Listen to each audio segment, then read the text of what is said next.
Hello guys, आपने शायद कभी सोचा भी नहीं होगा कि आम ईंट से भी एयर कंडीशनर बन सकता है। काम शुरू करने से पहले सबसे पहले हम कंस्ट्रक्शन स्टोर से लाई ट्रांसपेरेंट प्लास्टिक लेंगे।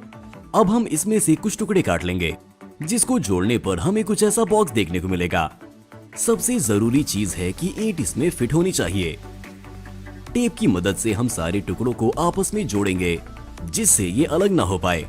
और हॉट ग्लू का इस्तेमाल करके बिना गैप छोड़े हम ध्यान से सारे जोड़ों को सील कर देंगे। अब हमें दो आम मीडियम साइज के पंखों की जरूरत है। हम इन्हें इसकी दीवार के बीचों बीच लगाने वाले हैं और हम कूलर्स की जगह पर निशान लगाने के लिए हाइलाइटर का इस्तेमाल करेंगे। अब हम एक पेचकस लेंगे और निशान के हिसाब से ड्रिल से छेद करेंगे और फिर चेक करेंगे कि ये कूलर्स के छेद से मिल रहे हैं या नहीं।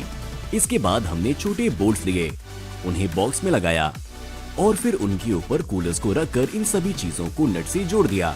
ये सब करने के बाद हमें कुछ ऐसी चीज देखने को मिलेगी, पर बिना हैमस्टर के।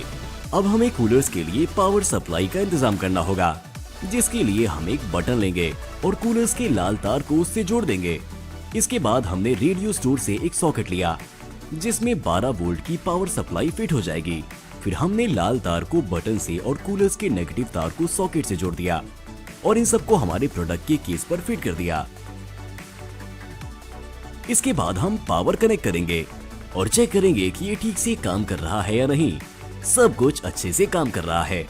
इसके बाद हम नल का पानी लेंगे, जिसे हम बहुत ध्यान से कंटेनर में डालेंगे, पर बहुत ज्यादा नहीं, सिर्फ 1 सेंटीमीटर तक। अब ईंट की बारी है। इसमें जितने ज्यादा छेद होंगे हमारे लिए उतना ही अच्छा होगा। हम इसे आराम से पानी में रख देंगे और ये तुरंत ही नमी सोखना शुरू कर देगा।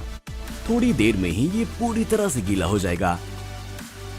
इस वक्त इसका टेम्परेचर लगभग 30 डिग्री है और पानी का टेम्परेचर 26 डिग्री है।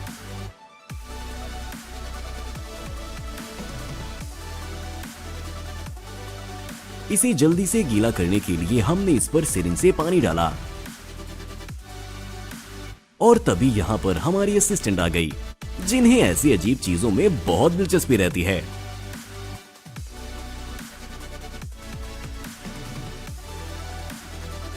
और अब जब ईंट पूरी तरह गीली हो चुकी होगी, तब हम पंखे को चालू कर देंगे।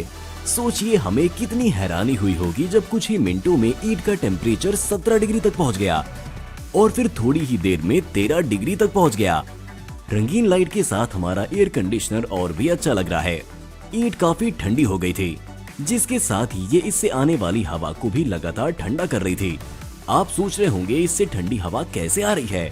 कूलर के चालू होते ही ईंट के ऊपर इकट्ठा पानी सूखने लगता है। पानी को भाप बनने में मदद करने के लिए गर्मी की जरूरत पड़ती है, जो कि ईंट से निकाल दी गई है। तो हम कह सकते हैं कि उसमें सिर्फ ठंड ही बची है। तो जब हवा छेद में से निकलती है तो ईंट की ठंड को अपने साथ आपकी तरफ ले आती है।